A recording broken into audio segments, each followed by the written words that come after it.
मैं विवेक एक बार फिर से अपने YouTube channel stock trading technique पर आपका हार्दिक स्वागत करता हूं। दोस्तों, माफ़ी चाहूँगा कि पिछले 2 सेशन से रिलेटेड वीडियो पोस्ट नहीं कर पाया था। उसका रीज़न था कि मुझे कुछ हेल्थ इश्यूज थे और अभी भी हैं। मेरी आइज़ में थोड़ी सी दिक्कत आ रही है क्योंकि मैं ज़्यादा देर तक कंप्यूटर पर रहता हूं और साथ में एक दांतों के अंदर भी दर्द थी, उसकी भी ट्रीटमेंट चल रही है। लेकिन ये कहूं कि मुझे आपसे ज़्यादा दूर रहा नहीं जाता, तो इसीलिए पेन के बावजूद भी वीडियो रिकॉर्ड कर रहा हूं। अब आते हैं अपने वीडियो के ऊपर। सबसे पहले हिंदुस्तान यूनिलीवर के स्टॉक्स के ऊपर बात करते हैं। जैसा कि आपने फ्राइडे के सेशन में एक बड़ी गिरावट देखी और ये भी अछूता नहीं रहा, इसके अंदर भी तकरीबन आप देखिए 2240 के आसपास की क्लोजिंग मिली है और जहां खुले से वहां से लगातार एक सेलिंग प्रेशर दिखा और लोएस्ट क्लोजिंग है। तो यहां से अब क्या नया करना है? देखिए, मार्केट का ट्रेंड वीक है और वीक के अंदर अगर आप लॉन्ग जाएंगे तो रिस्क तो जरूर खुलता है, लेकिन एक एडवांटेज ये रहती है कि हमें एक गिरावट पे स्टॉक्स लेने के मौके भी मिलते हैं। मैं नेकेड पोजीशन कभी भी रिकमेंड नहीं करता। जो फ्यूचर्स के अंदर ट्रेड करते हैं कम से कम उनको मेरा हमेशा यह रहता है कि आप अपनी पोजीशन को अपनी रिस्क टेकिंग कैपेसिटी के हिसाब से क्रिएट करें। अपने कैपिटल को कभी भी 100% रिस्क के ऊपर मत डालिए, जैसे मैं करता हूं। मैं फ्यूचर्स के अंदर हमेशा ट्रेड लेता हूं और ऑप्शंस के थ्रू अपने आप को हेज करता हूं और केवल 3 से 4% ही अपने कैपिटल को रिस्क लेता हूं और अनलिमिटेड ट्रेड के लिए मैं ट्रेड लेता हूं। इसके अंदर भी अगर आप लॉन्ग साइड पर जाना चाहते हैं, गिरावट में स्टॉक ट्रेड कर रहा है लेकिन हाईली ओवरसोल्ड है, मैं आपको एक चीज दिखाना चाहूंगा। हाईली ओवरसोल्ड 26 की आरएसआई के साथ ट्रेड कर रहा है, मेरे हिसाब से तो गिरावट बहुत ऊपर के लेवल से आ चुकी है। तकरीबन हाई से स्टॉक 600 पॉइंट नीचे ट्रेड कर रहा है और हैजिंग के साथ अगर आप लॉन्ग जाना चाहें तो चॉइस है यहां पर। लेकिन अगर लॉन्ग साइड पर कंफर्मेशन पहले चाहते हैं कि हमें कंफर्म होना है कि यहां से स्टॉक ऊपर की तरफ जाएगा, शॉर्ट कवरिंग रैली आएगी, तो वो प्राइस रहेगा 2350 के ऊपर क्लोजिंग आने पर। चॉइस टोटली आप देखिए, डिसाइड करिए कि 2350 के ऊपर बाय करना है या करंट प्राइसेस पर। अभी 2350 से स्टॉक कम से कम 120 पॉइंट नीचे ट्रेड कर रहा है। अब बात करते हैं एचपीसीएल। एचपीसीएल ने भी जो पिछला लो था, आप देखिए उसके नीचे क्लोजिंग दी है 292 से 288 के आसपास की प्राइस है। और अब देखिए, जो एक बड़ी सपोर्ट निकल के आती है वो 275 की गिरावट 275 के नीचे तक हो सकती है। वैसे स्टॉक ओवरसोल्ड तो नहीं कहूंगा, लेकिन काफी इसके अंदर शॉर्ट्स क्रिएट हुई हैं। अगर आप लॉन्ग साइड पर ट्रेड लेना चाहते हैं और समझते हैं कि जहां से रिस्क रिवॉर्ड रेशियो आपके फेवर में हो, वो प्राइस रहेगा 310 का अगर लॉन्ग जाना है। गिरावट के साथ तो ट्रेड कर ही रहा है स्टॉक। जब तक 300 के नीचे है, स्टॉक बेरिश साइड पर ही ट्रेड कर रहा है। एक बार मुझे लगता है कि गिरावट में 277 तक के टारगेट हो सकते हैं। लंबा नजरिया रखते हैं तो 275 और उसके नीचे जो बड़ी सपोर्ट है 260 की, इसके बीच में आप लॉन्ग करें तो ज्यादा अच्छा रहेगा। लंबा नजरिया रखिए, कम से कम दिसंबर एक्सपायरी का पूरा। आईटीसी देखिए, आईटीसी ने जो पिछला लो था उसे भी तकरीबन ब्रेक किया और 217 का लो दिखा दिया। और कैंडल फॉर्मेशन देखिए पिछले 5 दिन की, रोज बड़े बड़ी कैंडल्स के साथ नए लो। तो जैसे मैं हमेशा अपनी पिछली वीडियोस में भी कहता रहा हूं कि स्टॉक 209 तक भी मिल सकता है, लेकिन मेरा बाइंग प्राइस रहेगा 204 का। तो मैं तो अपना प्राइस जो मैं डिसाइड करके बैठा हूं, मुझे वही बाय करना है 204 के आसपास। लेकिन अगर 209 तक गिरावट में मिल जाए वैसे स्टॉक ओवरसोल्ड तो नहीं है, गिरावट आ सकती है और एक बेरिश क्रॉसओवर भी बन रहा है, आप ये देखिए। तो गिरावट 209 तक आ सकती है। मैं स्टॉक को 204 पर बाय करूंगा। ये मेरी मेरी एक ट्रेड प्राइस है जहां पे मुझे लॉन्ग करना है।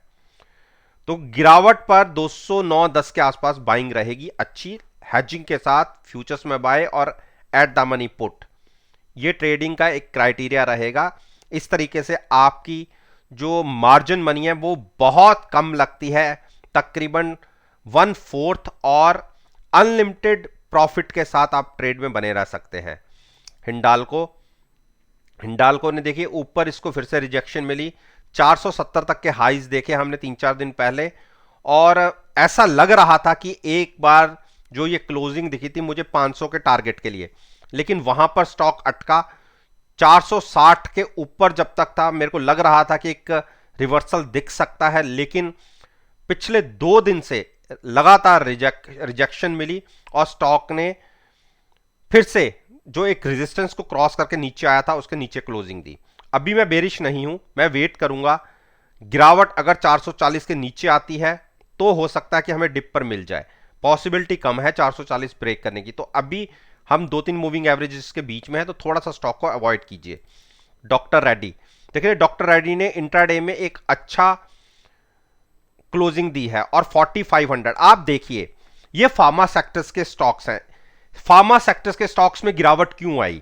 अगर ऐसी एक वायरस की दिक्कत है तो सबसे पहले फार्मा सेक्टर्स के स्टॉक्स के अंदर अच्छी बाइंग दिखनी चाहिए। यह एक तरीका होता है पैनिक में लोगों से डिलीवरी बिकवाने का। और देखिए डिप पर इसमें फिर से बाइंग लौटेगी और यह स्टॉक आपको फिर से जो पिछला लो लगा था 4450 के आसपास का, वहां से फिर से रिवर्सल दिखेगा।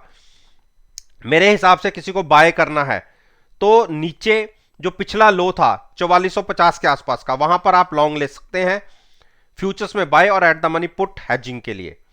सिप्ला, देखिए सिप्ला ने बड़े दिनों के बाद, जो मैं मान के चल रहा था कि गिरावट नहीं आ रही, वो गिरावट इस बार देखने को मिली और जो 875 का लो जो अगस्त में लगा था इस बार उसको भी ब्रेक कर दिया क्लोजिंग बेसिस पर। और देखिए 850 तक के लो, जिसकी आप मान के चलिए मैंने बिल्कुल भी उम्मीद नहीं करी थी। और यह स्टॉक मेरे पास 894 का लॉन्ग है और साथ में मेरे पास पुट है, इसलिए मुझे चिंता नहीं है, लेकिन पुट के प्रीमियम का लॉस तो होता ही है। तो लिमिटेड रिस्क के साथ, मैक्सिमम रिवॉर्ड की स्ट्रेटजी के साथ मैं इसमें बना हुआ था। और अगर और गिरावट आती है, और जो पिछला एक लो था, और लो क्या कौन सा था, मई का, आप ये देखिए जो इंट्राडे बेसिस पे लगा था 19 मई को, अगर वो ब्रेक होता दिखा तो स्टॉक फिर 800 तक गिर सकता है। लेकिन मैं अभी इतनी बड़ी गिरावट की बात नहीं मान के चल रहा। मेरे हिसाब से 840 ब्रेक नहीं होना चाहिए, 840 के आसपास एक बाइंग बनेगी और मैं अपनी पुट को भी प्रॉफिट बुक करके नीचे शिफ्ट करूंगा और लंबे नजरिए के साथ इसमें लॉन्ग ट्रेड लूंगा, क्योंकि स्टॉक 34 की आरएसए के साथ ट्रेड कर रहा है, अभी बेरिश मोड में ट्रेड कर रहा है, लेकिन नीचे से एक रिवर्सल दिख सकता है जैसे पहले भी कई बार देखने को मिला है।